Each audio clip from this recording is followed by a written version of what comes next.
આજના વિડીયોની અંદર આપણે એવા સરસ સરસ નવા આઈડિયાઝ જાણવાના છે કે જે વસ્તુને આપણે ભંગાર સમજીને ફેંકી દેતા હોઈએ છીએ એના પણ આપણે સરસ રીતે યુઝ કરી શકીએ છીએ અને સમય, શક્તિ અને પૈસાનો બચાવ કરી શકીએ છીએ। આવા નવા નવા આઈડિયાઝ જાણવાથી આપણે સ્માર્ટ ગૃહિણી બની શકીએ છીએ। દાડમના દાણા કાઢવાની આટલી ઝડપી અને સહેલી રીત તમે ક્યારેય નહીં જોઈ હોય। તમે જુઓ, આ રીતે આપણે કાપી અને પછી દાણા કાઢતા હોય છે, જેનાથી આપણા નખ કાળા થઈ જાય, આંગળાના ટેરવા કાળા થઈ જતા હોય અને દાણા કાઢવામાં પણ વાર લાગતી હોય છે, જેથી આપણને દાડમ ખાવું કંટાળાજનક લાગતું હોય છે। પણ આ રીતે તમે જો દાડમ ફોલશો તો માત્ર 2 સેકન્ડમાં જ આખું દાડમ સાફ થઈ જશે અને દાણા બધા સરસ રીતે નીકળી જશે। પહેલાં આપણે કાપા લગાવી દેવાના છે અને પછી વચ્ચેથી સફેદ ભાગ કાઢી અને દાડમને આ રીતે ઊંધું કરી અને ઉપરથી ઠપકારવાનું છે। અહીંયા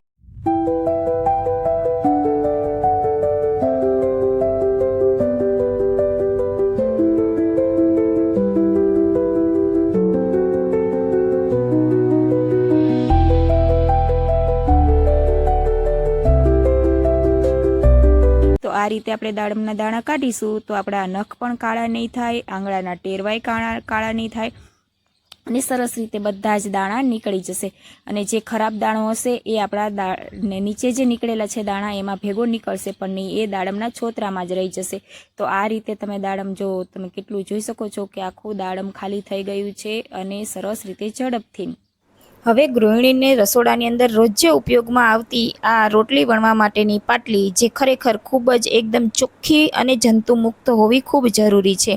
તો એને આપણે રોટલી બનાવ્યા પછી સાફ તો કરતા જ હોઈએ છીએ, ધોઈ નાખતા હોઈએ છીએ, છતાં પણ ક્યારેક એમાં નાના નાના ભાગોની અંદર એના જંતુઓ, સૂક્ષ્મ જીવો રહી જતા હોય છે જે આપણને દેખાતા નથી હોતા નરી આંખે। તો એને આ રીતે આપણે જો પાટલીને સહેજ ગરમ કરી લઈશું આગળ પાછળ પાયાના ભાગે, તો એ બધા જ જે સાંધામાં પણ જો ક્યાંક રહી ગયા હોય, ક્યાંક કીડી બેસી ગઈ હોય, તો આ રીતે બધી જે ઝીણી જંતુ હોય છે, જે સૂક્ષ્મ જીવો હોય છે, એ બધા જ બહાર આવી જશે અને નીકળી જશે। એટલે કે આપણી રોટલી બનાવવાની પાટલી છે એકદમ શુદ્ધ અને ચોખ્ખી થઈ જશે, જેના કારણે આપણે ક્યારેય બીમાર નહીં થઈએ। અને તમે જુઓ, આ ધોયેલી પાટલી આપણે લીધેલી હતી, છતાં ગરમ કર્યા પછી આ રીતે જો એને આપણે ઘસીએ છીએ ને તો એના સાથે લોટ ચોટેલો જ છે, જે આપણને દેખાતો નહોતો છતાં પણ એની સાથે છે, જેના કારણે એની ઉપર ફૂગ વળી જાય છે અને પછી બેક્ટેરિયા થતા હોય છે અને પછી આપણે બીમાર થતા હોઈએ છીએ। એટલે આ રીતે આપણે પાટલીને અઠવાડિયામાં 2 થી 3 વખત સહેજ ગરમ કરી અને પછી ધોઈ નાખીએ તો એ એકદમ સરસ રીતે ક્લીન થઈ જાય છે। તો અને એ રીતે જ આપણે જે પાટલી રોટલી વણવાનું સાથે વેલણ હોય છે એને પણ આપણે એવી જ રીતે ગરમ કરી અને પછી ધોઈ લેવાનું છે। મિત્રો, હવે આપણે અડદના પાપડમાંથી આજે એક નવો નાસ્તો બનાવવાનો છે। જ્યારે ઘરમાં કાંઈ નાસ્તો ન હોય અથવા તો કાંઈક ચટપટું અને તીખું ખાવાનું મન થાય ને ત્યારે બાળકોને આ નાસ્તો બનાવીને આપજો અને ઘરમાં બનાવેલો આ નાસ્તો આપણને ખૂબ જ ટેસ્ટી પણ લાગશે અને સારો પણ રહેશે અને ખૂબ ભાવશે પણ। મેં તો આ ટ્રાય કર્યો, ખૂબ જ મજા આવે છે। આ રીતે પાપડને શેકી અડધો કરી અને શેકી લેવાનો અને શેકાયા પછી નરમ નરમ હોય ત્યારે ફટાફટ આ રીતે કોન વાળી દેવાના છે। સહેજ પણ એ ઠરી જશે ને તો કોન વળશે નહીં। પછી અહીંયા મેં તીખા અને મોળા સેવ મમરા લઈ લીધેલા છે। અહીંયા ઉતાવળમાં બહારથી પેકેટ લાવેલા છે, પણ આપણે ઘરે બનાવેલા સેવનો એ બધો ઉપયોગ કરીએ તો વધારે સારું। તો અહીંયા મેં આલુ સેવ મમરા અને આ બધું લઈ લીધેલું છે। આની અંદર આપણે મગ, ચણાની દાળ, જે કાંઈ વસ્તુ જેટલું પણ નાખવું હોય ને એ બધું ટેસ્ટ અનુસાર નાખી શકીએ છીએ, જેને જે ફાવે તે બધું જ નાખી શકીએ છીએ। અને ડુંગળી અને ટમેટાં પણ નાખી દીધેલા છે। અહીંયા બાળકોને ખાવાનું છે તો તીખા મરચાં નથી નાખેલા, લીલા ધાણા નાખેલા છે અને પછી લાલ મરચું પાવડર થોડોક નાખ્યો છે, સહેજ ગરમ મસાલો નાખ્યો છે અને મીઠું સ્વાદ અનુસાર નાખી દીધેલું છે। હવે બધાને સરસ રીતે આ બધું જ મિક્સ કરી દેવાનું છે અને ખાસ કરીને લીંબુ નાખવાનું ભૂલવાનું નથી। આ રીતે મેં 1 લીંબુ નીચવી દીધેલું છે, જેથી સરસ એનો ખાટો મીઠો સ્વાદ આવશે। હવે આ બધું સરસ રીતે મિક્સ કરવા માટે મેં થાળીમાં ફાવતું નહોતું એટલા માટે મેં તપેલીની અંદર લઈ લીધેલું છે અને તપેલીની અંદર આ રીતે સરસ રીતે આપણે મિક્સ કરી શકીએ છીએ, જેથી બહાર ન ઢોળાઈ જાય। આ રીતે બધું સરસ રીતે મિક્સ થઈ ગયું છે। હવે આપણે જે કોન બનાવીને રાખેલા હતા એ કોનનો આપણે અહીંયા ઉપયોગ કરવાનો છે। આ રીતે બધા જ કોન ભરી લેવાના છે અને કોન ભરીને ખાવાના ઉપયોગમાં આપણે ઉપર સેવ નાખી અને લઈ શકીએ છીએ।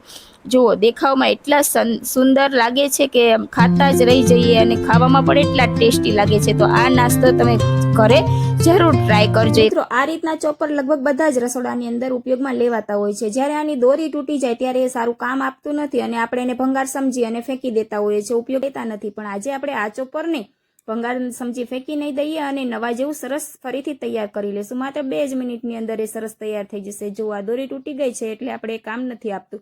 તો આ રીતે ચોપર ખોલી લેવાનું છે અને ઢાંકણાની અંદર જ આપણે બધું કામ કરવાનું છે. એનાથી જ સરસ નવા જેવું ચોપર તૈયાર થઈ જશે. આ 2 બોલ્ટ છે એ પહેલાં આપણે કાઢી લઈશું. આ રીતે કાઢી અને બધી જ વસ્તુ એકદમ સાચવીને એક બાજુ રાખી દેવાની છે અને યાદ રાખવાનું છે કે આપણે ક્યાંથી કયો સ્પેર પાર્ટ કાઢ્યો હતો. તો આ રીતે બધું જ ખોલી લેવાનું છે અને પછી જે ખરાબ થઈ ગયેલો ભાગ છે દોરીનો એ બધો જ આપણે સાફ કરીને કાઢી લઈશું. અને અહીંયા મેં વાદળીની દોરી લઈ લીધેલી છે જે મજબૂત હોય છે. આની જગ્યાએ તમે બીજી કોઈ મજબૂત દોરી લઈ શકો છો, પણ ધ્યાન રાખો કે જે હોલ છે એની અંદર જઈ શકે એવી દોરી લેવી. અને આ રીતે જે બાજુ ચોપર ફરતું હોય એ બાજુ આપણે દોરી વિટોરી દેવાની છે, જેથી કરીને ચોપર સારું એવું સરસ તૈયાર થઈ જાય.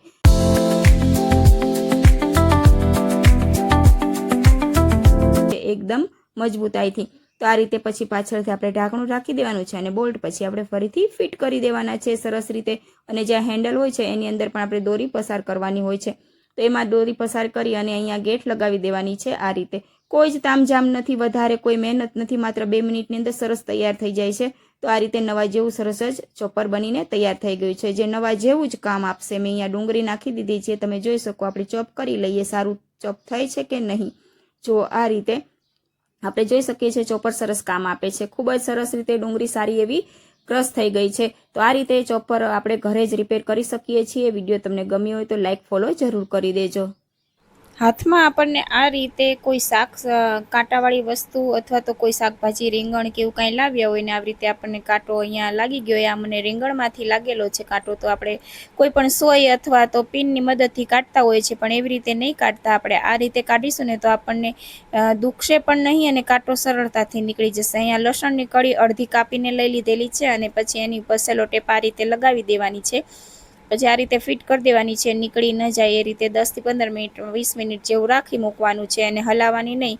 અને પછી આપણે જોઈશું ને તો ગરમીના કારણે કાંટો છે ને એ ચામડીમાંથી બહાર આવી જશે. આપણે કોઈ અણીદાર કે ધારદાર વસ્તુ લઈ અને ચામડીમાં નહીં નાખવી પડે અને કાંટો ઓટોમેટિક એની જાતે જ બહાર નીકળી જાય છે. તમે જોઈ શકો કે આ લસણની કળીની સાથે રીંગણાની જે ફાંય છે એ નીકળી ગઈ છે. તો આ રીતે સરસ રીતે આપણે કાંટો કાઢી શકીએ છીએ. અને હવે છેલ્લે જાણીએ કે અત્યારે પેટ્રોલની ખૂબ અછતના કારણે આપણે બોટલ ભરી અને એક્સ્ટ્રા ઘરે લાવી મૂકતા હોઈએ છીએ. ત્યારે ઘરેથી પેટ્રોલ નાખવાનું થાય તો આ રીતે નાખીએ છીએ, એના કારણે પેટ્રોલ ઢોળાતું હોય છે. તો આ રીતે આપણે પ્લાસ્ટિકની કોઈ કોથળી આગળ રાખી બોટલની અને પછી એ આ રીતે વિડીયોમાં બતાવ્યા એ પ્રમાણે તમે જો ટાંકીમાં પેટ્રોલ નાખશો તો સરસ રીતે પેટ્રોલ ટાંકીની અંદર જશે, ઢોળાશે પણ નહીં અને આપણું કામ પણ એકદમ સરળ બની જશે. તો મિત્રો, તમને અમારા આવા વિડીયો જો તમને ગમતા હોય અને ઉપયોગી થતા હોય તો તમે અમારી ચેનલ ઉપર જો નવા હોય તો સબસ્ક્રાઈબ જરૂર કરી લેજો અને નવા વિડીયો આગળ જોતા રહેજો. આવજો, બાય.